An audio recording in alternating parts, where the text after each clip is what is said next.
नमस्कार साथियों, स्वागत है आप लोगों का आपके अपने YouTube चैनल एक्सीलेंट क्लासेज में।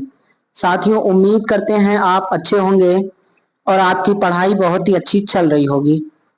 आइए साथियों, बिना विलंब किए क्लास को हम आगे बढ़ाते हैं। आज हम क्या पढ़ेंगे? तो आज हम मौलिक अधिकार का भाग 2 पढ़ेंगे। देखिए, एक पोर्शन हमने देख रखा है ना, शोषण के विरुद्ध अधिकार तक शायद हमने देख रखा है। आज क्लास को आगे कंटिन्यू करेंगे। यदि आप चैनल पर नए हैं तो आपसे निवेदन है कि चैनल को सब्सक्राइब कर लीजिएगा, वीडियो को लाइक कर दीजिएगा और अपने मित्रों में शेयर कर दीजिएगा। भूलिएगा मत, अगर आप चाहते हैं एक अच्छे लेवल की तैयारी करना, ठीक मेरे भाई, तो आप इस वीडियो को, इस चैनल को सब्सक्राइब कर सकते हैं और कंटिन्यू वीडियो देखते रहिएगा। एक अच्छे लेवल का हम लोग पॉलिटी पढ़ेंगे, यानी सारे सब्जेक्ट पढ़ेंगे लेकिन बारी बारी पढ़ेंगे। तो आइए देखते हैं, ये आपको पेड बैच में भी नहीं मिलेगा, इस बात को थोड़ा ध्यान रखिएगा। तो आइए देखते हैं आज हम क्या पढ़ेंगे। देखिए, हमने पार्ट 1 में क्या देखा था, तो मौलिक अधिकार देखे थे और मौलिक अधिकार में हमने अनुच्छेद 22 तक देख लिया था, है ना। अनुच्छेद 12 से लगाकर 22 तक देख लिए थे। आज हम क्या देखेंगे? अनुच्छेद 23 से लगा के 35 तक देखेंगे।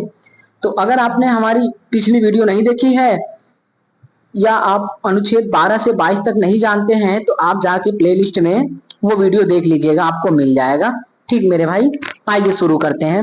तो देखिए क्या है, शोषण के विरुद्ध अधिकार, है ना। अब ये कहाँ पे दिया हुआ है? तो भारतीय संविधान का जो है ना भाग 3 है उसमें दे रखा है, अनुच्छेद 23 और 24 में इसमें दिया है। तो अनुच्छेद 23 और 24 में दिया, इस बात को थोड़ा ध्यान रखेंगे। अब देखिए क्या दिया है, क्या कहता है अनुच्छेद 23। याद रखेंगे, जो अनुच्छेद 23 व 24 है शोषण के विरुद्ध अधिकार है।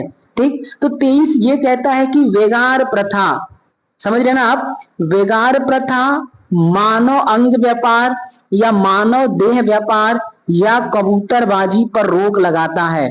सुन रहे हैं आप, यानी बेगार प्रथा पर रोक लगाता है। कौन सा अनुच्छेद? तो अनुच्छेद 23। बेगार का मतलब ये होता है कि आप किसी से, है ना, फ्री में काम नहीं ले सकते, यानी आप किसी से फ्री में काम नहीं ले सकते।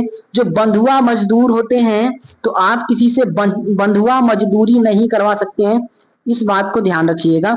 ठीक मेरे भाई। दूसरा, बेगार का मतलब ये भी होता है कि आप अगर किसी व्यक्ति से काम ले रहे हैं तो उसको उचित मजदूरी देना है। क्या देना है? उचित मजदूरी देना है, यानी आपको कम मजदूरी नहीं देना है। कम दे रहे हैं तो बेगार, फ्री में काम करवा रहे हैं तो बेगार। ठीक मेरे भाई, तो इन बातों को ध्यान रखेंगे। ये हो गया बेगार प्रथा पर रोक लगाता है। दूसरा क्या है? मानव अंग व्यापार, यानी मानव के अंगों का व्यापार नहीं होगा। आप अंग खरीद या बेच नहीं सकते, इस बात को ध्यान रखिएगा। यानी किसी की किडनी खराब है ना, तो मार्केट से किडनी नहीं खरीद सकता है। ठीक, उसको किडनी उसके ब्लड रिलेशन वाले डोनेट करेंगे, उसके लिए अलग से कानून बना हुआ है कि जो किडनी अगर किसी को देना है, किसी को कोई अंग देना है, तो उसके लिए आपको क्या होना चाहिए? रक्त संबंध होना चाहिए। तो ये क्या कहता है, देखिए, तो ये अंग व्यापार पर रोक लगाता है, अंगों को खरीदा अथवा बेचा नहीं जा सकता। दूसरा क्या है? देह व्यापार, समझ लेना आप। अब ये जो देह व्यापार है, रेड लाइट एरिया वाला, उन पर भी ये रोक लगाता है, लेकिन अभी सुप्रीम कोर्ट ने हाल ही में क्या कर रखा है, उनको सेक्स वर्कर की भांति देख रखा है, यानी अब उनको एक वर्कर की भांति देख रहे हैं। लेकिन पहले क्या था कि आप देह व्यापार नहीं कर सकते हैं, समझ रहे ना, इस बात को ध्यान रखेंगे। अब देखिए, कबूतरबाजी का मतलब ये होता है कि मनुष्य को खरीद अथवा बेच नहीं सकते। जैसे गुलामी प्रथा नहीं होती थी, गुलाम लोग होते थे तो गुलामों को खरीदा बेचा जाता था, तो वही वाला है कबूतरबाजी, यानी मानव को पशुओं की भांति खरीदा अथवा बेचा नहीं जा सकता। तो अनुच्छेद 23 को ध्यान रखेंगे, क्या बोलता है? शोषण के विरुद्ध अधिकार। क्या कहता है कि वेगार प्रथा पर रोक लगाएगा, मानव के अंगों के खरीद और बिक्री पर रोक लगाएगा, जो देह व्यापार रेड लाइट एरिया है उन पर रोक लगाएगा। उसके बाद क्या है? कबूतरबाजी, यानी मानव को पशुओं की भांति खरीदा अथवा बेचा नहीं जा सकता, उस पर रोक लगाएगा। इस बात को ध्यान रखेंगे। अब एक बात वहां पे और लिखा हुआ है कि सरकार चाहे तो देश हित में बेगार करवा सकती है, यानी अगर गवर्नमेंट को लगता है कि आपसे निशुल्क सेवा लेनी चाहिए तो ये सरकार कर सकती है, इस बात को ध्यान रखेंगे। और वो भी कैसा होना चाहिए, तो देश हित में। ऐसा नहीं है कि किसी सरकार का या किसी पार्टी का कोई पॉलिटिकल मुद्दा है, पॉलिटिकल रैली है ना, तो वो जाके आपसे क्या करें कि बेगार करवा लें, किसी गाड़ी वाले को पकड़ लें, तो ऐसा नहीं चलेगा। इस बात को ध्यान रखिएगा। क्या होना चाहिए, तो देश हित में होना चाहिए, इसको थोड़ा ध्यान रखिएगा। ये तो रहा अनुच्छेद आपका 23। ठीक है, 24 क्या कहता है। अब 24 भी बहुत इंपॉर्टेंट है, बाल श्रम पर रोक लगाता है। मेरे भाई इस बात को ध्यान रखिएगा कि सीधा सीधा पूछता है कि बाल श्रम पर या है ना बच्चों के मजदूरी पर रोक कौन लगाता है, तो अनुच्छेद 24 क्या कहता है। 24 ये कहता है कि 14 वर्ष से कम आयु के बच्चों से किसी भी खतरनाक कल कारखाने में कोई काम नहीं करवाया जा सकता। इस बात को ध्यान रखेंगे। पहले जो व्यवस्था थी वो क्या था कि 14 वर्ष से कम आयु के बच्चों से काम नहीं लेना है, और वो भी कहाँ नहीं लेना है, तो खतरनाक कल कारखानों में। यानी आप 14 वर्ष से कम आयु के बच्चों से काम ले सकते थे, जब ये संविधान बना है तब की बात हो रही है। लेकिन आप कहीं भी लीजिए, लेकिन खतरनाक नहीं होना चाहिए। अगर खतरनाक है तो आप फिर 14 वर्ष से कम आयु से बच्चों से काम नहीं ले सकते। लेकिन वर्तमान में क्या हुआ है कि बाल श्रम को पूरी तरह से रोक लगा दिया गया है। इस बात को ध्यान रखेंगे। अगर आप जाते होंगे चाय के दुकान पे, है ना, तो वहां पे एक छोटुआ मिलता होगा, नाम सुने ना, छोटू है, छोटू चाय ला। तो ये जो छोटू है ना, इस छोटू से जो काम लिया जा रहा है वो क्या है, अनुच्छेद 24 का उल्लंघन है। इस बात को ध्यान रखिएगा। छोटे बच्चों से हम काम नहीं ले सकते, चाहे वो कोई भी किसी भी प्रकार का काम क्यों ना हो, चाहे वो चाय देने का हो, चाहे वो प्लेट धोने का हो, चाहे वो फल बेचने का हो, वो काम नहीं लिया जा सकता। ये कहाँ पे रोक लगाया है, तो अनुच्छेद 24। ठीक, 23 क्या है, मानव अंग व्यापार, देह व्यापार, कबूतरबाजी और बेगार प्रथा पर रोक लगाता है। 24 क्या कहता है, बाल श्रम पर रोक लगाता है। इस बात को ध्यान रखेंगे। अब देखिएगा अगला अनुच्छेद है आपका क्या, अगली स्वतंत्रता है धार्मिक स्वतंत्रता का अधिकार। क्या है मेरे भाई, तो धार्मिक स्वतंत्रता का अधिकार।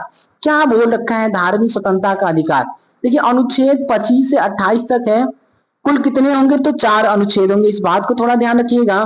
क्या बोला है अनुच्छेद 25 में, ये बहुत इंपॉर्टेंट है, इसको ध्यान रखेंगे। देखिए अनुच्छेद 25 में क्या बोला है, किसी भी धर्म को मानने, उसका प्रचार प्रसार करने और धर्म में लिखी हुई बातों के अनुसार आचरण करने तथा अंतःकरण की स्वतंत्रता प्रदान करता है। अनुच्छेद 25 वापस सुने। और ये अनुच्छेद 25 का ही आज बवाल चल रहा है। यानी मार्केट में जो हिंदू मुस्लिम हो रहा है ना, जो भी आपके बवाल मचे हैं धार्मिक बातों को लेके, वो 25 से 28 का ही बवाल है। आज हम देख लेते हैं ये सारे बवाल हैं क्या। तो 25 में क्या है कि किसी भी धर्म को मानने, उसके अनुरूप आचरण करने, धर्म का प्रचार प्रसार करने और धर्म के, है ना, धर्म में लिखी हुई बातों के अनुसार आचरण करने तथा अंतःकरण की स्वतंत्रता प्रदान करता अनुच्छेद 25। अब देखो जरा, किसी भी धर्म को मानने का मतलब क्या है कि अगर आप हिंदू हैं, अगर आपको इस्लाम में आस्था है तो बिल्कुल रख सकते हैं। आप जाइए मजारों पे जा सकते हैं, आप नमाज पढ़ सकते हैं, बिल्कुल पढ़िए। आप हिंदू हैं कर सकते हैं। अगर कोई मुस्लिम है, उसको लगता है कि हनुमान चालीसा पढ़ना चाहिए, तो वो बिल्कुल पढ़ सकता है। इस बात को ध्यान रखिएगा। ये अनुच्छेद 25 यही कहता है कि किसी भी धर्म को मानने, आप जो भी हैं, मुस्लिम है ना, आप मुस्लिम बने रहिए, लेकिन अगर आपका मन है हनुमान चालीसा पढ़ ले, है ना, सुंदरकांड का पाठ करवा लें, रामचरितमानस पढ़वा लें, बिल्कुल पढ़िए। आप पर कोई रोक नहीं लगा सकता। कोई हिंदू है मस्जिद में जाना चाहता है, एकदम जा सकता है, लेकिन उसे अपनी मर्जी से जाना होगा। कोई मुस्लिम है तो वो अपनी मर्जी से चाहे हनुमान चालीसा करे, चाहे मंदिर में नारियल फोड़े, अपनी मर्जी से, किसी दबाव या लालच में आके नहीं। अगर दबाव या लालच में आके आप करेंगे ना, तो जो राज्य है, जो सरकार है, वो रोक लगाएगी। ऐसा लिखा हुआ अनुच्छेद 25 में। दूसरा क्या है कि जिस धर्म को मानते हैं उसका प्रचार प्रसार कर सकते हैं आप। अगर आप हिंदू धर्म को मानते हैं तो प्रचार प्रसार करिए। अगर आप इस्लाम धर्म को मानते हैं, बिल्कुल प्रचार प्रसार कर सकते हैं, कोई दिक्कत की बात नहीं है। अगर आप क्रिश्चियन धर्म को मानते हैं, ईसाई धर्म को मानते हैं, प्रचार प्रसार कर सकते हैं। अगर आप जो भी धर्म मानते हैं, पारसी धर्म को मानते हैं, प्रचार प्रसार कर सकते हैं, ऐसा लिखा है। उसके बाद क्या लिखा है, धर्म में लिखी हुई बातों के अनुसार आचरण करना।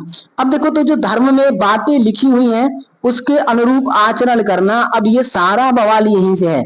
आपने हिजाब वाला मैटर सुना होगा, आप जो तिलक लगाने वाला स्कूलों में मैटर सुना होगा, है ना, अभी करंट में ये सब टॉपिक चल रहे हैं।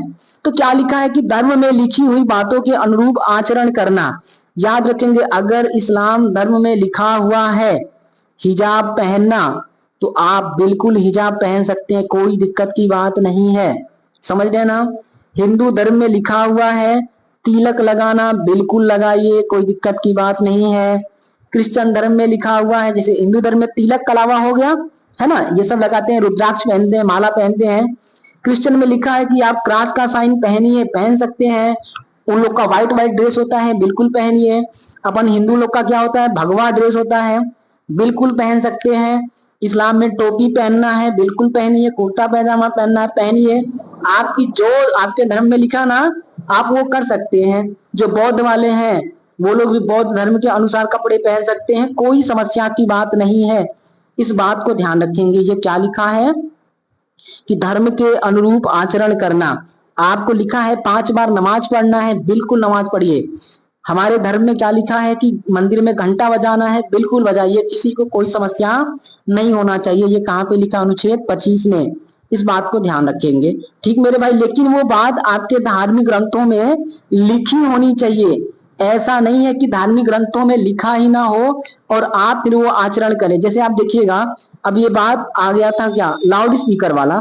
तो जब इस्लाम धर्म आया था या इस्लाम की जब बुक लिखी गई थी, है ना, जब कुरान लिखा गया था तो उस समय लाउड स्पीकर तो होता नहीं था। तो लाउड स्पीकर इस्लाम धर्म के बुक में लिखा नहीं है, जो कुरान है उसमें लिखा हुआ नहीं है। इसलिए जो सरकारें हैं वो इस्लाम यानी मस्जिद से, है ना, लाउड स्पीकर हटवा दे रही हैं।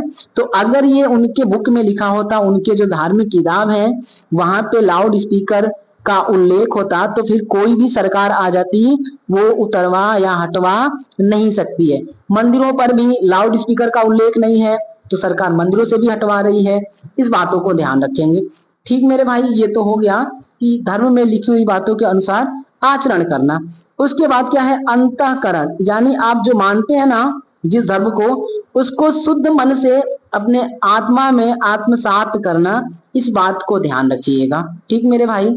अब देखिए सीमाएं क्या है कि अगर किसी धर्म को आप मान रहे हैं, मानिए, अगर आप किसी धर्म को मान रहे हैं लेकिन आपके धर्म मानने से लोक व्यवस्था गड़बड़ हो रहा है, समझ लेना, लॉ एंड ऑर्डर बिगड़ रहा है, दंगे फसाद होने की स्थिति में है, तो फिर आपका जो स्वतंत्रता है उस पर रोक लगा दिया जाएगा।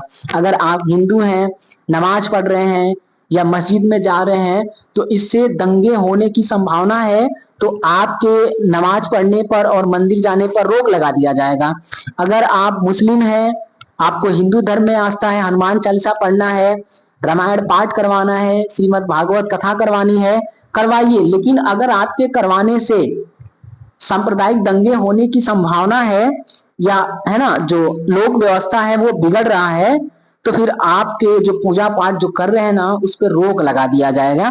ऐसा लिखा हुआ है अनुच्छेद 25 में। उसके बाद क्या लिखा है देखिए, तो बोला है कि लोक व्यवस्था और सदाचार, यानी जो भाईचारे की भावना उसको नुकसान नहीं होना चाहिए। उसके बाद क्या है कि स्वास्थ्य को नुकसान नहीं होना चाहिए।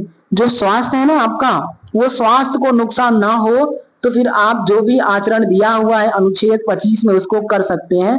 अब देखिए, एक जैनों में होता है संथारा या संलेखना। जो जैन धर्म है ना, उसमें क्या है, संथारा या फिर संलेखना। अब देखिए संथारा क्या होता है कि जब जैन लोग वृद्ध हो जाते हैं, मरने की अवस्था आ जाती है, तो वो खाना पीना छोड़ देते हैं। और जब खाना पीना छोड़ देते हैं तो वो धीरे धीरे करके हफ्ता 10 दिन में मर जाते हैं। अब ये मैटर सुप्रीम कोर्ट में पहुंचा था कि भाई ये आत्महत्या कर रहे हैं, और आत्महत्या कर रहे हैं तो ये स्वास्थ्य को नुकसान पहुंचा रहे हैं, अतः सरकार को रोक लगाना होगा। तो फिर सुप्रीम कोर्ट ने अनुच्छेद 25 का हवाला देते हुए ये कहा कि संथारा, संथारा या फिर संलेखना, समझ लेना, संथारा बोले या संलेखना बोले, ये जैन धर्म में लिखी हुई बात है या उनका धर्म के अनुसार आचरण है, अतः इस पर किसी भी प्रकार से रोक नहीं लगाया जा सकता।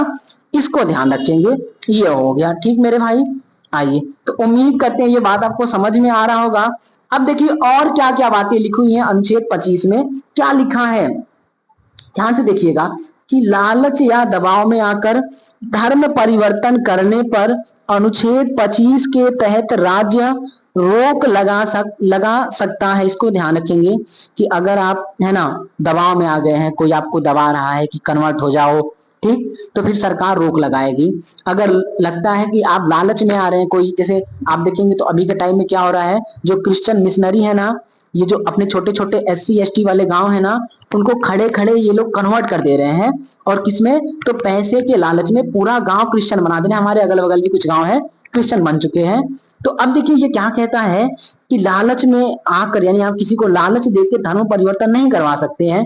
दूसरी बात, आपने एक ये सुना होगा है ना कि धर्म परिवर्तन से संबंधित कानून आया है, जिसको लॉ जिहाद अपन लोग बोल रहे हैं सब लोग। तो अब ये लॉ जिहाद है क्या, देखिए अब लॉ जिहाद का मतलब क्या निकाला गया है कि आप झूठ बोलकर किसी को गुमराह कर कर है ना, प्रेम जाल में फंसा के, नाम बदल के आप उस व्यक्ति का, उस महिला का धर्म परिवर्तन करवा रहे हैं। तो ये अनुच्छेद 25 का उल्लंघन है। क्यों, क्योंकि आप उसको गुमराह कर रहे हैं। हाँ, अगर आप अली जी हैं, बिल्कुल सही बात है, रहिए। अगर आप अपने मुख्य नाम से उस महिला को बता के कि हम फलाने हैं, आप धर्म परिवर्तन करा लें तो फिर कोई दिक्कत नहीं है। लेकिन अगर आप नाम बदल लें, अली से अमन सिंह हो जाएं, उसके बाद आप परिवर्तन करा दें, तो फिर राज्य रोक लगाएगा। कोई अमन सिंह है, वो अपना नाम बदल के अली सिंह है ना, अली हो जाए, चाहे कोई खान साहब हो जाए, और वो क्या करें, किसी मुस्लिम महिला को अपने जाल में फंसा लें और उसका धर्म परिवर्तन कराएं, तो जो राज्य है ना वो रोक लगाएगा। ऐसा बोल रखा है कहां पे, अनुच्छेद 25 में, ठीक मेरे भाई। तो उम्मीद करते हैं ये 25 आपको समझ में आ रहा होगा। अब देखिएगा और क्या लिखा हुआ है, तो दबाव या लालच में आकर धर्म परिवर्तन करने पर अनुच्छेद 25 के अंतर्गत राज्य रोक लगा सकता है। एक बात तो ये हो गया। दूसरा क्या है कि दूसरी बात इंपॉर्टेंट देखिए, तो यहाँ पे क्या है कि हिंदू धर्म से संबंधित सभी स्थल समाज के सभी वर्गों के लिए खुले रहेंगे। ये बात नोट करिएगा आप, हिंदू धर्म से संबंधित सभी स्थल समाज के सभी वर्गों के लिए खुले रहेंगे। ये बात कहां पे लिखा हुआ है, तो अनुच्छेद 25 में लिखा हुआ है। इसीलिए जब आप देखेंगे ना, तो अगर हम मंदिर की बात कर दें, मठ की बात कर दें, तो वहां पर किसी भी धर्म का व्यक्ति जाएगा, चाहे वो इस्लाम का हो, चाहे वो क्रिश्चियन हो, चाहे वो पारसी हो, वो चाहे दुनिया के किसी भी धर्म से हो, उसको मंदिर में प्रवेश की अनुमति है। लेकिन इसके जस्ट अपोजिट मस्जिद में केवल इस्लाम वाले जाएंगे, है ना। अगर चर्च में बात कर दे तो केवल क्रिश्चियन लोग जाएंगे। तो अब ये क्या है, तो अब मंदिर में क्यों लोग जा रहे हैं, क्योंकि ये संविधान निर्माता ही ऐसा करके गए हैं, इसलिए मंदिर में सभी लोग प्रवेश पाते हैं। इस बात को थोड़ा ध्यान रखिएगा, ठीक मेरे भाई। तो उम्मीद करते हैं अनुच्छेद 25 समझ में आया होगा। अब आइए 26 देखते हैं। अनुच्छेद 26 क्या कहता है, 26 ये कहता है कि धार्मिक कार्यों के प्रबंधन की स्वतंत्रता। देखो मेरे भाई क्या बोल रखा है, धार्मिक कार्यों के प्रबंधन की स्वतंत्रता। क्या होता है धार्मिक कार्य, तो इसमें 4 प्रकार की बातें हैं। पहली बात तो ये है कि अपने अपने धार्मिक है ना जो संस्थान है, मंदिर मस्जिद है, उनको स्थापित करने की स्वतंत्रता है। यानी आप जिस भी धर्म से हैं, उस धर्म से संबंधित जो भी मंदिर मस्जिद गिरजाघर हैं, आप उनको बना सकते हैं। ये बात कहाँ पे लिखा है, अनुच्छेद 26 में। फिर क्या लिखा है कि आप मंदिर मस्जिद बना लिए तो आप उसका प्रबंधन कर सकते हैं, प्रबंधन करने का अधिकार है। ये दूसरी बात भी कहाँ लिखा था, अनुच्छेद 26 में। तीसरी बात क्या लिखा, आपने मंदिर बना लिया ठीक बात है, मस्जिद बना लिया ठीक बात है, चर्च बना लिया ठीक बात है, गुरुद्वारा बना लिया, जो बनाना था आपने बना लिया, ठीक। अब उसका प्रबंधन भी आप करेंगे। अब आपको लगता है कुछ पैसे भी तो चाहिए भाई, प्रबंधन करना है तो पैसे चाहिए। तो अगली बात क्या बोला है कि जंगम, जंगम का मतलब होता है चल, और स्थावर का मतलब होता है अचल। तो जंगम व स्थावर ये शब्द सीधे पूछ ले जाते हैं हिंदी में कि जंगम का है ना विलोम क्या होगा, तो स्थावर, स्थावर का विलोम क्या होगा, तो जंगम। या जंगम का पर्यायवाची क्या होगा, तो चल, और स्थावर का पर्यायवाची क्या होगा, तो अचल, समानार्थी या पर्यायवाची। तो आप चल और अचल संपत्ति अर्जित कर सकते हैं, आप चंदा ले सकते हैं, आप डोनेशन ले सकते हैं। ठीक मेरे भाई, इस बात को ध्यान रखेंगे। कोई आपको करेंसी में डोनेट कर सकता है, कोई आपको लैंड ही डोनेट कर सकता है, आप उसके अधिकारी हैं। ये बात कहाँ पे लिखा हुआ है? तो अनुच्छेद 26 में लिखा हुआ है। इस बात को ध्यान रखेंगे। तो जो मंदिरों में चढ़ावा चढ़ता है, जो है ना, वहां पे क्या बोलते हैं, जो मस्जिदों में चढ़ावा चढ़ता होगा, जो गुरुद्वारे में चढ़ता है, तो आप वो सब कर सकते हैं। ये बात कहाँ पे लिखा है? तो अनुच्छेद 26 में। उसके बाद क्या लिखा है कि आपने जो भी चढ़ावा पाया ना, ठीक बात है, जो भी संपत्ति अर्जित की ना, ठीक बात है, उसका समुचित उपयोग करना, इस बात को ध्यान रखिएगा। उसको गैर कानूनी कामों में इस्तेमाल नहीं करना है, समुचित उपयोग करना है, ये बात लिखा है। तो अनुच्छेद 26 में वापस देखें क्या लिखा है कि किसी भी धर्म को मानने, यानी पहले 25 में था धर्म को मान लिए हैं, 26 में क्या है कि जिस भी धर्म को माने है ना, उसके अनुसार जो भी मंदिर मस्जिद है, जो धार्मिक संस्थान, उसको बना सकते हैं, उसका प्रबंधन कर सकते हैं, चल अचल संपत्ति अर्जित कर सकते हैं और उसका समुचित उपयोग कर सकते हैं। ठीक, सीमाएं क्या दिया है कि आप ये जो कर रहे हैं ना, उससे लोक व्यवस्था, लॉ एंड ऑर्डर को कोई नुकसान नहीं होना चाहिए, उससे सदाचार भाईचारे को कोई नुकसान नहीं होना चाहिए और उससे आपके स्वास्थ्य को कोई नुकसान नहीं होना चाहिए। अगर ऐसी बात है तो आपके पास अनुच्छेद 26 है। लेकिन अगर लोक व्यवस्था बिगड़ रही है, सदाचार बिगड़ रहा है, स्वास्थ्य को नुकसान हो रहा है, तो आप जो मंदिर मस्जिद बना रहे हैं ना, उन पर रोक लगाया जाएगा। इस बात को ध्यान रखिएगा। जो भी आप मंदिर मस्जिद बना रहे हैं उस पर रोक लगा दी जाएगी, इसे थोड़ा ध्यान रखिए। अगर आपके मंदिर मस्जिद या जो भी धार्मिक संस्थान है, उसके बनाने से या उसके प्रबंधन से या उसके संपत्ति अर्जित करने से भाईचारा खतरे में है, स्वास्थ्य खतरे में है, तो फिर आपके, है ना, अधिकारों पर रोक लगाया जा सकता है, ऐसा बोलता है अनुच्छेद 26। अब देखो भैया 27, और ये 27 क्या है, इसको जरा गौर से सुनिएगा। इसका उल्लंघन ना जब से देश आजाद हुआ है तब से हो रहा है। देखिए, देख लेते हैं भाई, 26 हो गया, 27 में क्या लिखा हुआ है। देखिए अनुच्छेद 27 क्या कहता है कि किसी एक धर्म को बढ़ावा देने के लिए सरकार किसी भी प्रकार का कोई टैक्स नहीं ले सकती। सुन रहे हैं आप? यानी किसी धर्म को बढ़ावा देने के लिए सरकार कोई टैक्स नहीं ले सकती, ऐसा बात लिखा है। मतलब समझ रहे हैं आप? टैक्स लेने का बात लिखा है, चंदा देने की बात नहीं है। यानी कोई भी धर्म है, जैसे मान लो अभी सरकार मोदी साहब की है, मोदी जी की है, तो मोदी जी अपने कौन से हैं? हिंदू धर्म वाले हैं, है ना। लोगों को लगता है कि ये थोड़े कट्टर हिंदूवादी हैं, लोगों का अपना काम है सोचना वो क्या सोचते हैं। तो अब देखिए, अब मोदी जी क्या नहीं कर सकते हैं। मोदी जी ऐसा नहीं है कि हिंदू धर्म को बढ़ावा देने के लिए अदर धर्म से टैक्स ले लें कि लाओ भैया तुम लोग टैक्स दो, ऐसा नहीं कर सकते। कल कांग्रेस की सरकार आ जाए तो कांग्रेस इस्लाम धर्म को बढ़ावा देने के लिए हिंदुओं से कोई टैक्स नहीं ले सकती, इस बात को ध्यान रखिएगा। यानी जिसकी भी सरकार होगी वो किसी धर्म विशेष को बढ़ावा देने के लिए कोई टैक्स नहीं ले सकता, ऐसा कहाँ लिखा है? अनुच्छेद 27 में। अब जरा देखो, अब जो पिछली सरकारें आज तक हुई हैं उन लोग उल्लंघन क्या किए हैं। देखिए, कोई टैक्स नहीं ले सकते ना, लेकिन हो क्या रहा है कि जब से देश आजाद हुआ है अनुच्छेद 27 का उल्लंघन हो रहा है। देखिएगा, अभी यहाँ पे क्या है कि आपको टैक्स नहीं लेना है, यानी आप किसी धर्म विशेष के संस्थान से कोई टैक्स नहीं लेंगे। आप मस्जिद से टैक्स नहीं ले सकते, आप गिरजाघर से टैक्स नहीं ले सकते, आप गुरुद्वारा से टैक्स नहीं ले सकते, आप जो पारसी समुदाय के लोग हैं उनसे टैक्स नहीं ले सकते। लेकिन पूरा का पूरा उल्टा हुआ है मेरे भाई। 27 का उल्लंघन सरकारें कर रही हैं और जब से देश आजाद हुआ है तब से लगभग 4 लाख मंदिर, समझ रहे हैं आप, 4 लाख मंदिर सरकार के कब्जे में है।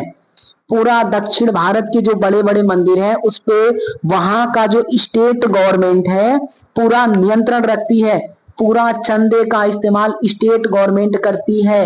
ये अनुच्छेद 27 का उल्लंघन है, इस बात को ध्यान रखेंगे। ये मैटर आज के डेट में सुप्रीम कोर्ट में चल रहा है महोदय। 27 में क्या लिखा है कि किसी भी धर्म को बढ़ावा देने के लिए सरकार कोई टैक्स नहीं लेगी, लेकिन दक्षिण भारत की जितनी भी सरकारें हैं वो मंदिरों से टैक्स लेती हैं। कहने का मतलब ये है कि मंदिरों को अपने कंट्रोल में रखी हुई हैं। समझ लेना 4.5 लाख मंदिर है और जितने बड़े बड़े मंदिर हैं सारे के सारे मंदिर उनके कंट्रोल में है।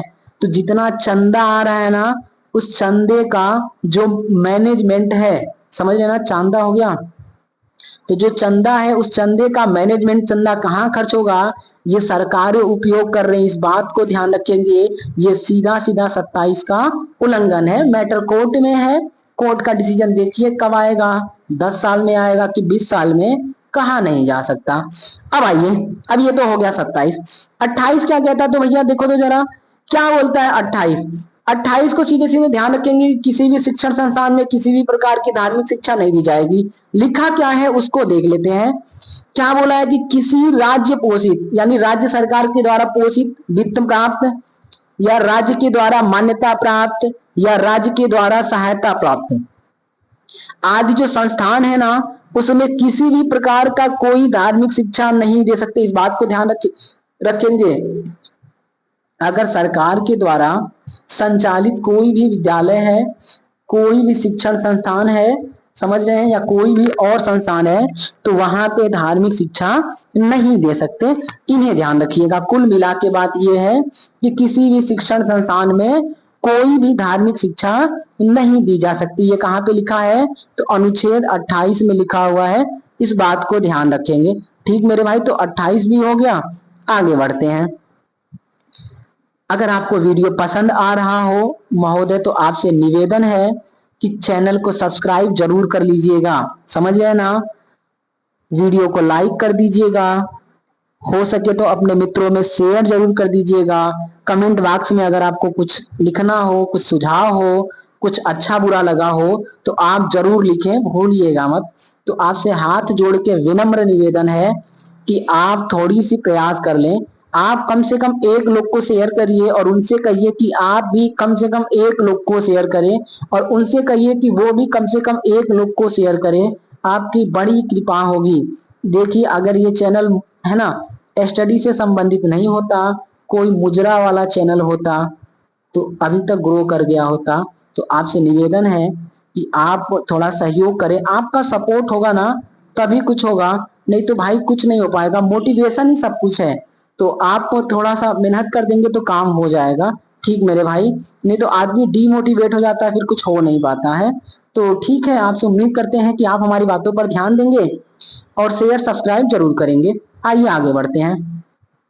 अब देखिए अनुच्छेद 26, 27, 28 ये हो गए आपके। अब अनुच्छेद 29 और 30 क्या कहता है, जरा ध्यान से देखिएगा। अनुच्छेद 29 और 30 को क्या कहता है। अनुच्छेद 29 देखिए तो 29 और 30 क्या है, शिक्षा व संस्कृति का अधिकार। और किनके लिए है, तो अल्पसंख्यकों के लिए, खास करके इस बात को ध्यान रखेंगे। अनुच्छेद 29 व 30 क्या है, अल्पसंख्यकों से संबंधित है। और इसमें क्या है, तो अल्पसंख्यकों की शिक्षा व संस्कृति के अधिकार का उल्लेख करता है अनुच्छेद 29 व 30।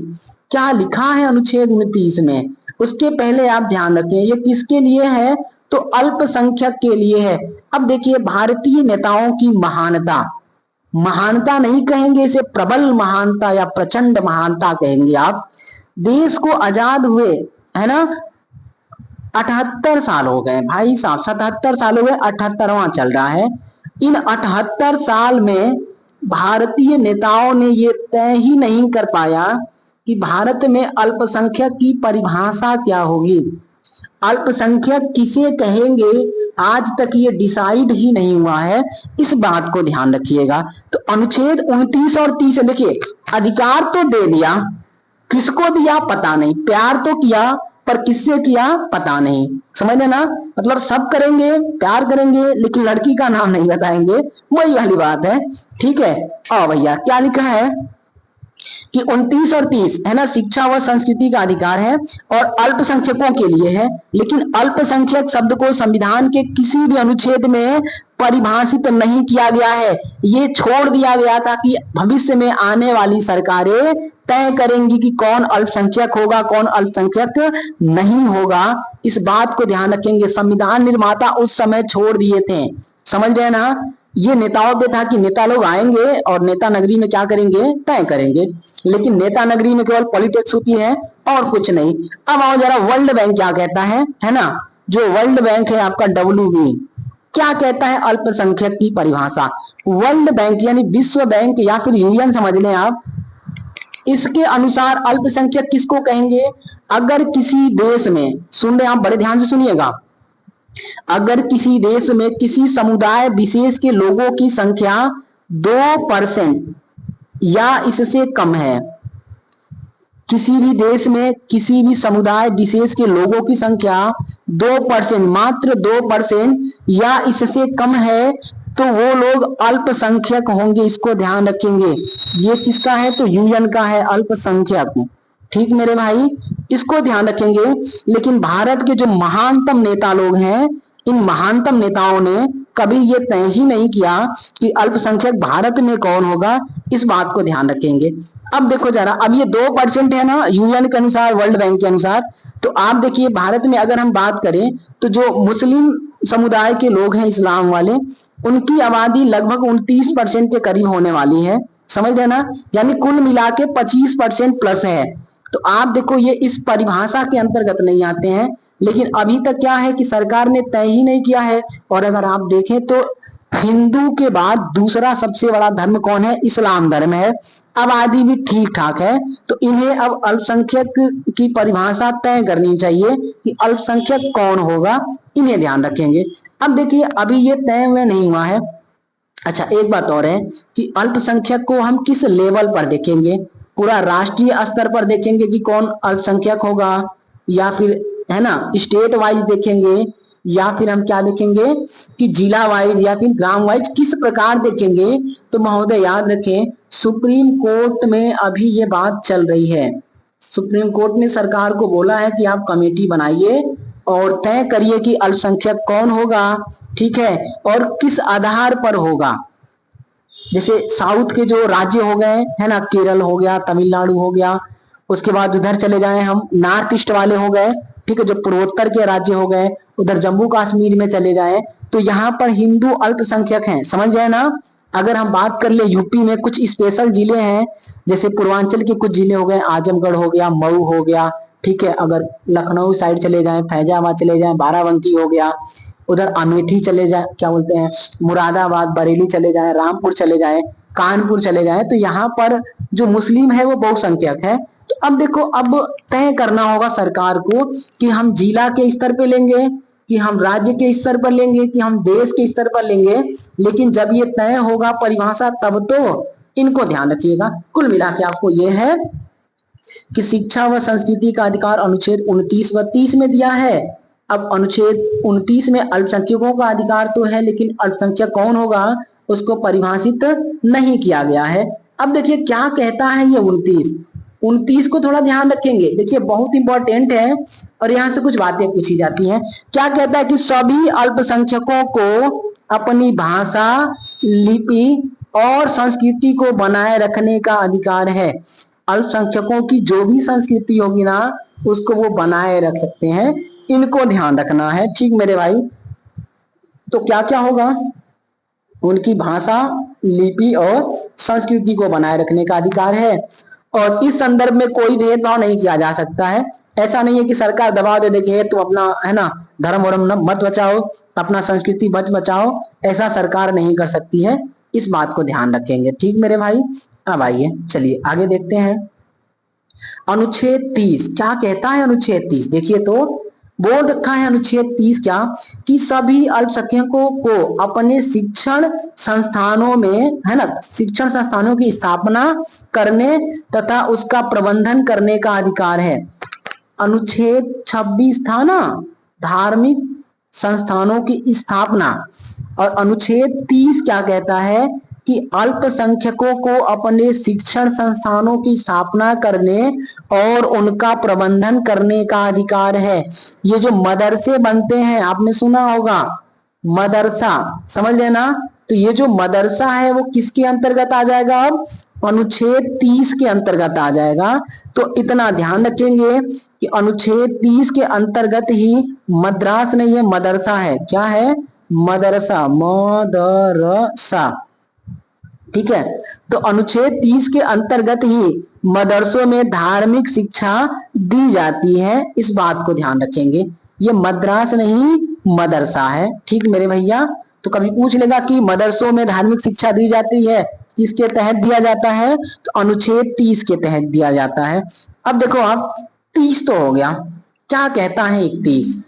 देखिए जरा 31 के बारे में बात कर ले हम।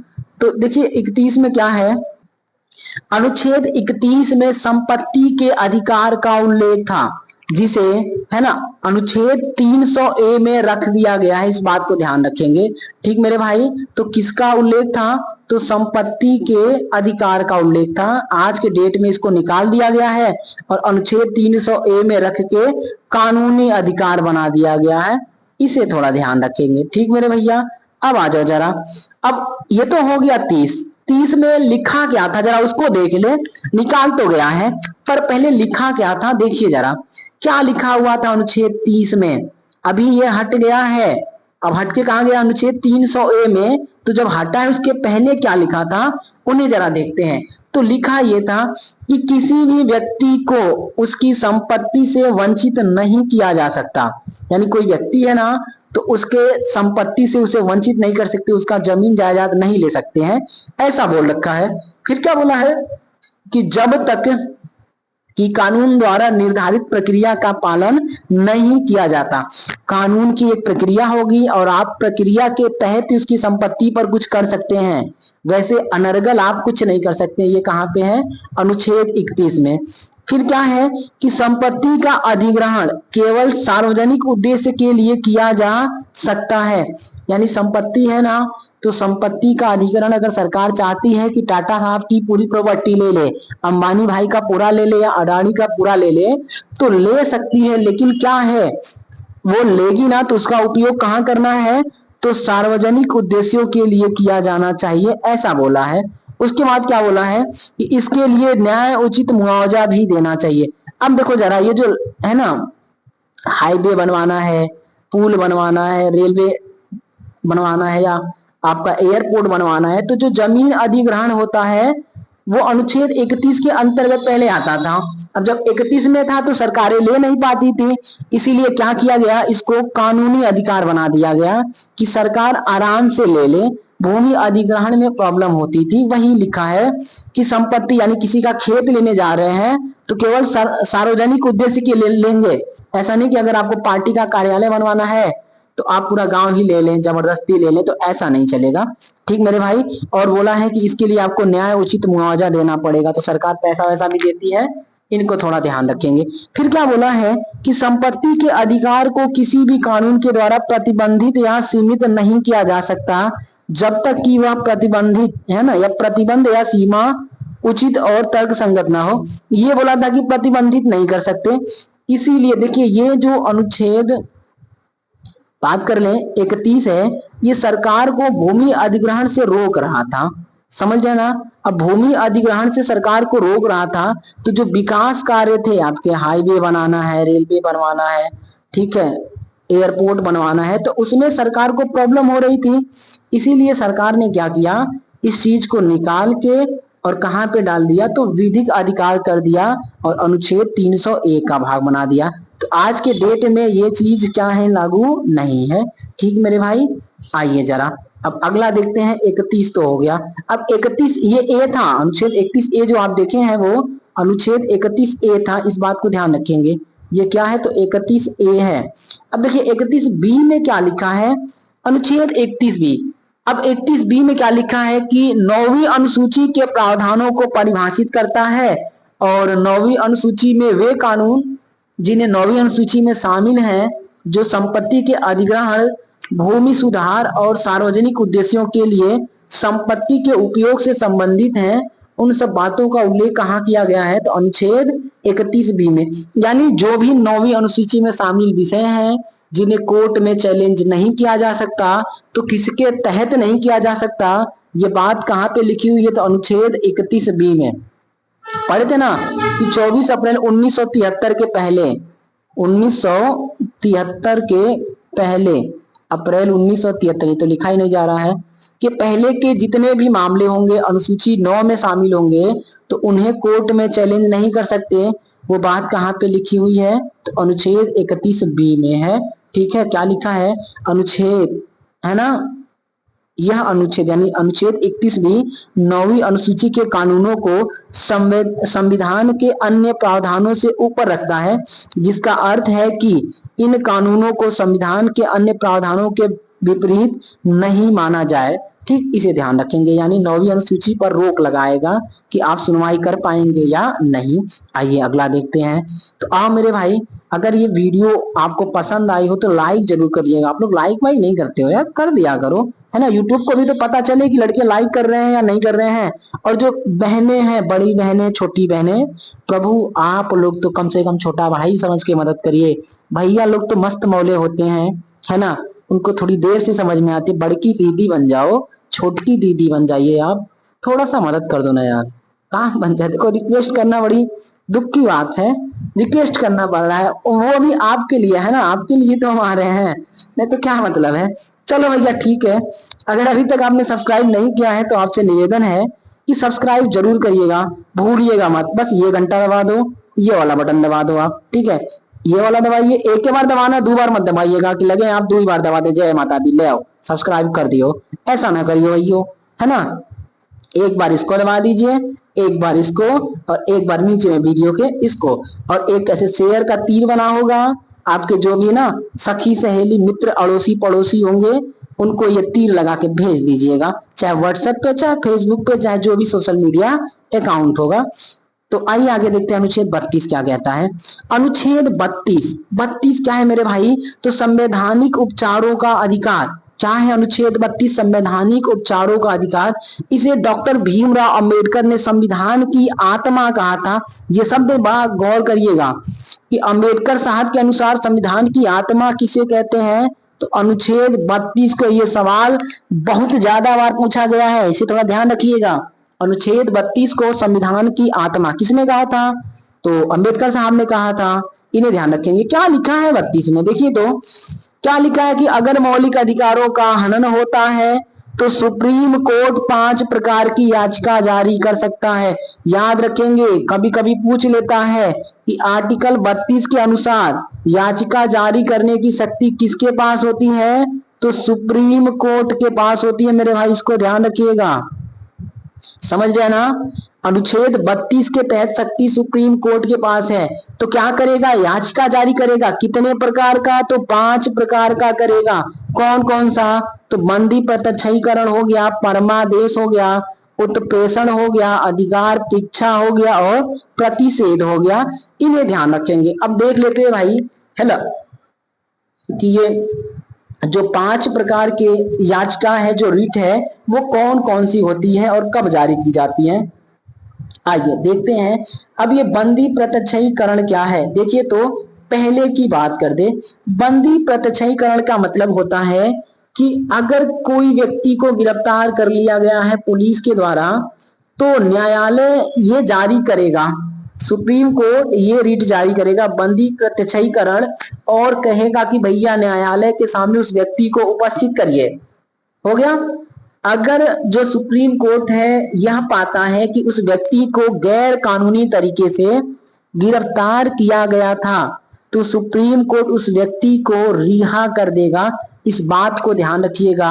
तो ये कब जारी करेगा? किसी व्यक्ति को गिरफ्तार करके पुलिस वाले रख लिए हैं, समझ गए ना, तो तब ये जारी हो जाएगा बंदी प्रत्यक्षीकरण की। प्रत्यक्षीकरण का मतलब होता है कि हमारे सामने प्रत्यक्ष रूप से उपस्थित करिए, सुप्रीम कोर्ट जारी करेगा। अब देखिए परमादेश क्या होगा, कब जारी होगा? तो परमादेश का मतलब क्या होता है कि कोई भी पदाधिकारी है, कोई अधिकारी है, वो अपने कानूनी अधिकारों से और अपने संवैधानिक अधिकारों की पालना नहीं कर रहा है।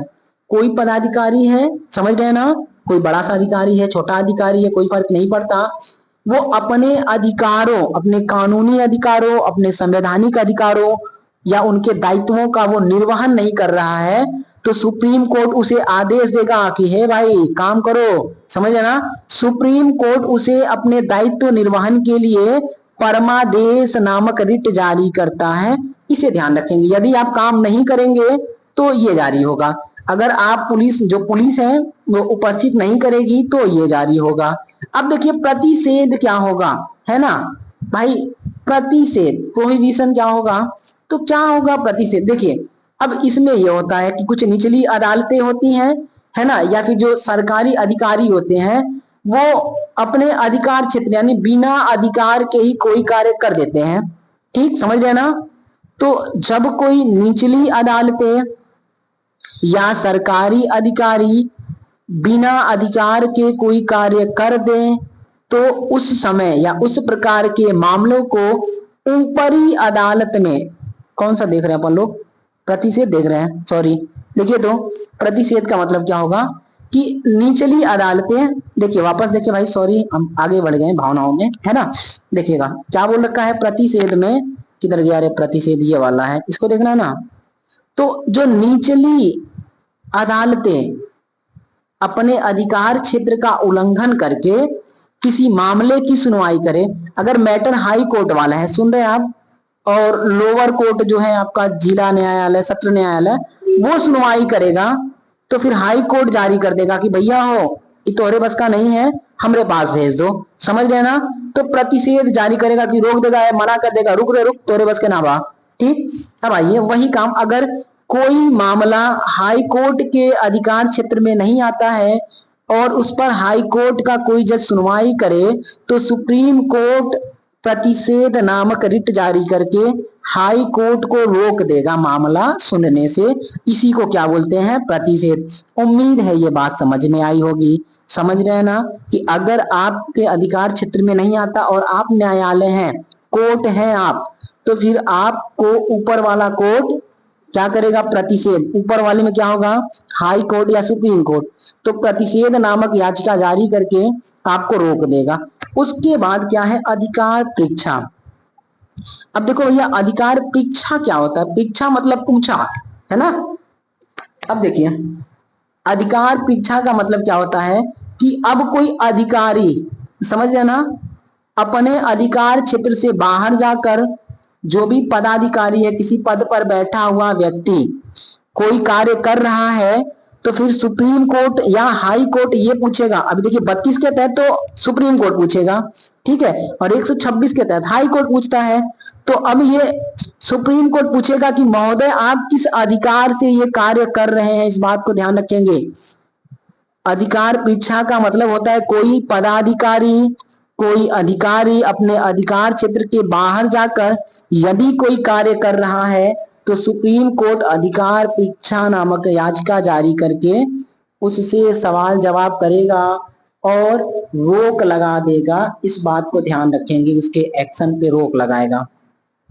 अब देखिएगा उत्प्रेषण क्या है, उत्प्रेषण को वारंटो। देखिए क्या होता है उत्प्रेषण, कि निचली अदालतें या जो सरकारी अधिकारी हैं, समझे ना, बिना अपने अधिकार के कोई कार्य कर रहे हैं, निचली अदालतें या फिर कोई सरकारी अधिकारी या कर्मचारी है, उसके पास ऑथोरिटी नहीं है, पावर नहीं है, शक्ति नहीं है उस काम को करने की, फिर भी वो कर रहा है, तो फिर क्या करेगा, ये सुप्रीम कोर्ट उत्प्रेषण नामक याचिका जारी करके इनसे कहेगा कि ये जो मैटर है ये ऊपरी अदालत में या ऊपर के अधिकारी के पास भेज दीजिए। इस बात को ध्यान रखेंगे, यानी नीचे से ऊपर की ओर कोई काम भेजने के लिए कौन सा जारी होगा, तो उत्प्रेषण होगा। उम्मीद करते हैं ये बात समझ में आ रहा होगा। अब आइए अनुच्छेद 32 हो गया है। अब देखिए क्या है कि अनुच्छेद 32 के तहत याचिका कौन जारी करेगा, तो सुप्रीम कोर्ट। कितने प्रकार का करेगा, तो ये हो जाएगा 5 प्रकार का। लेकिन अगर बात कर दे कि याचिका जारी करने के मामले में ज्यादा पावरफुल कौन होगा, तो हाई कोर्ट होगा, और ये 6 प्रकार की याचिका जारी करेगा। कितने, तो मेरे भैया 6 प्रकार की। अब 6 प्रकार की याचिका जारी करेगा तो 5 ये हो गए, अभी जो पढ़े हैं सुप्रीम कोर्ट वाले 5 + 1।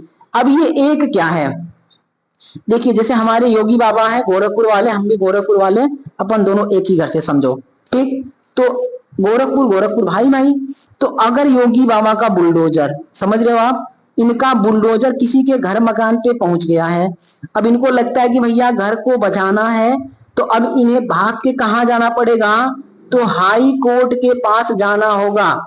सुप्रीम कोर्ट के पास जाएंगे तो बुलडोजर से घर गिरा दिया जाएगा, इस बात को ध्यान रखेंगे। तो अंतरिम राहत मतलब तत्काल राहत अगर आपको चाहिए, तुरंत चाहिए, तत्काल बेल चाहिए, तो आपको कहां जाना होगा? हाई कोर्ट के पास। और इसी को क्या बोलते हैं? इंजंक्शन या अंतरिम राहत। और यही है आपका छठवां याचिका।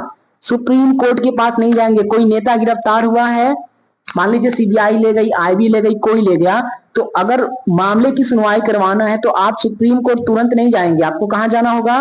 हाई कोर्ट जाना होगा। फिर हाई कोर्ट से होकर सुप्रीम कोर्ट जाएंगे, इस बात को ध्यान रखेंगे। ठीक मेरे भाई, बुलडोजर है ना एकदम गड़गड़ा रहा है मकान के बाहर, और आपको लगता है कि मकान बचाना है, तो आपको कहां जाना होगा? हाई कोर्ट में। कोई लोअर कोर्ट नहीं सुनेगा, कोई अपर कोर्ट सुप्रीम कोर्ट नहीं सुनेगा। कौन सुनेगा? तो केवल हाई कोर्ट के पास ये अंतरिम राहत है, इसको ध्यान रखेंगे। अब देखो भैया, ये तो हमने देख लिया अनुच्छेद 22। 22 में एक बात और क्या लिखा है कि 22 है ना, 22 देखें, 32 देखें, सॉरी भाई, क्या 22 लगा है आज। तो अनुच्छेद 32(3) क्या कहता है कि संसद चाहे तो कानून बनाकर सुप्रीम कोर्ट के अलावा अन्य न्यायालयों को भी मौलिक अधिकारों के हनन होने पर याचिका जारी करने का अधिकार दे सकती है, इसको ध्यान रखेंगे। यानी सुप्रीम कोर्ट और हाई कोर्ट के अलावा अगर लगता है संसद को कि भैया मैटर ज्यादा ही बढ़ रहे हैं आजकल, तो वो अनुच्छेद 32(3) के तहत किसी भी कोर्ट को कानून बना के अधिकार दे सकते हैं, किसी को दे सकते हैं, इस बात को ध्यान रखेंगे। ठीक मेरे भाई, तो आइए अनुच्छेद हो गया 32 खत्म। अब देखते हैं 33, 34, 35, है ना, 3 बचे हैं, देख लेते हैं क्या कहता है अनुच्छेद 33। देखिए क्या कहता है कि पुलिस, खुफिया विभाग के लोग हो गए, यानी पुलिस हो गई, खुफिया एजेंसियां, जैसे अपने पास रॉ हो गया, आईबी हो गया, RAW हो गया, आईबी हो गया, और भी बहुत सारे विंग हैं, तो ये लोग हो गए। तथा लोक व्यवस्था को मेंटेन करने वाले लोग, समझ लेना आप। तो लोक व्यवस्था को मेंटेन कौन करता है? तो जो हमारी सेना हो गई, जो हमारे पुलिस हो गए, जो हमारे अधिकारी हो गए, सिविल सर्विस वाले, या है ना किसी भी प्रकार के सर्विस वाले, जो अधिकारी सरकारी कर्मचारी हो गए, उनके अधिकारों में क्या बोल रखा है? संसद कानून बनाकर कमी कर सकती है। तो पुलिस, खुफिया एजेंसी वाले हो गए, लॉ एंड ऑर्डर को मेंटेन करने वाले सेना के लोग, पुलिस के लोग, बड़े बड़े जो अधिकारी लोग हो गए, तो इनके जो मौलिक अधिकार हैं उनमें संसद कानून बनाकर कमी कर सकती है, ये अनुच्छेद 33 में लिखा है। इसीलिए वर्दी में कोई पुलिस वाला या कोई दरोगा बाबू ना तो नाच सकते हैं और ना ही बियर की पार्टी कर सकते हैं, ना रील बना सकते हैं, ना कुछ और कर सकते हैं, समझ गए ना। तो ये किसके तहत करेंगे? तो अनुच्छेद 33 ही रोक लगाता है, इसको ध्यान रखिएगा। 34 क्या कहता है भैया? देखो तो जरा क्या बोला है 34। 34 ये कहता है कि अगर कभी सैन्य शासन लग गया भारत में तो मौलिक अधिकारों का हनन होगा, ये तो पक्का है। तो अगर मौलिक अधिकारों का हनन हुआ है, मौलिक अधिकारों को क्षति पहुंची है, तो फिर कभी भविष्य में संसद बनेगी, सरकार बनेगी, तो जो सरकार बनेगी वो संसद के द्वारा कानून बनवाकर उसकी क्षति पूर्ति करेगी, इस बात को ध्यान रखेंगे। ये अनुच्छेद कहाँ पे है? 34 में है। अगर यही अनुच्छेद 34 बांग्लादेश में होता, बांग्लादेश के संविधान में होता, तो फिर अभी वहां पे सैन्य शासन है ना, अंतरिम सरकारें बनी हुई हैं, तो अब ये जो सैन्य शासन लगा हुआ है, तो जिन लोग को तकलीफ हुआ है, नुकसान पहुंचा है, तो जब सरकार चुन के आती तो वो सरकार उनकी भरपाई करती, इसका मीनिंग ये होगा। हम लोग खुश नसीब हैं, भारत में पैदा हुए हैं, समझ गया ना। आओ भैया, तो 34 ये कहता है कि सैन्य शासन लगने पर, मौलिक अधिकारों में हनन होने पर जो संसद बनेगी वो क्या करेगी? कानून बनाकर उसकी प्रतिपूर्ति कर देगी, इसको ध्यान रखेंगे। आखिरी क्या है? अनुच्छेद 35 क्या कहता है? 35 कुछ विशेष विषयों पर, समझ रहे ना आप, कुछ विशेष विषय कौन से होंगे? तो कुछ विशेष विषयों यानी इसके अंतर्गत कुछ विशेष बातों पर कानून सिर्फ संसद बना सकती है। अब ये कानून कौन से हैं? अनुच्छेद 16(3) शिक्षा में आरक्षण वाले बात हो गई। अनुच्छेद 32(3) समझ लेना, 32(3) क्या था अभी? तो अभी देखिए ना कि जो सेना वाले हैं, जो लॉ एंड ऑर्डर वाले हैं, या फिर 32(3) के अंतर्गत क्या था आपका? देखिए कि याचिका जारी करने का जो पावर है वो सुप्रीम कोर्ट यानी संसद है किसी को दे सकती है, लेकिन कानून कौन बनाएगी? तो संसद बनाएगी। उसके बाद क्या है 33, लॉ एंड ऑर्डर को कम यानी मेंटेन करने वाले लोगों के अधिकारों में कटौती। और ये 34 क्या हो गया आपका कि जो मौलिक अधिकारों का हनन होगा उसकी प्रतिपूर्ति। इन सब पर कानून कौन बनाएगा? तो मात्र संसद कर सकती है और किसी के पास कोई अधिकार नहीं है। तो मेरे भाई उम्मीद करते हैं ये बात आपको समझ में आया होगा। अगर आया हो, अगर अभी तक आपने है ना चैनल को सब्सक्राइब नहीं किया तो कर लीजिए। हम पूरे वीडियो में आपसे तीसरी बार बोल रहे हैं, शेयर भी कर दीजिएगा, लाइक भी कर दीजिएगा, और आपके जो भी सुझाव हैं अच्छे हो या बुरे हो, है ना, मस्त वाले हो या गंदे वाले हो, कर दीजिएगा। थोड़ा हम भी पढ़ के आनंद लेंगे आपकी बातों का। तो मेरे भैया उम्मीद करते हैं आप बातों को समझ रहे होंगे। मेरी भावनाओं को समझिए, थोड़ा सा हेल्प करिए, और इसी के साथ वीडियो देखने के लिए आपका बहुत बहुत धन्यवाद।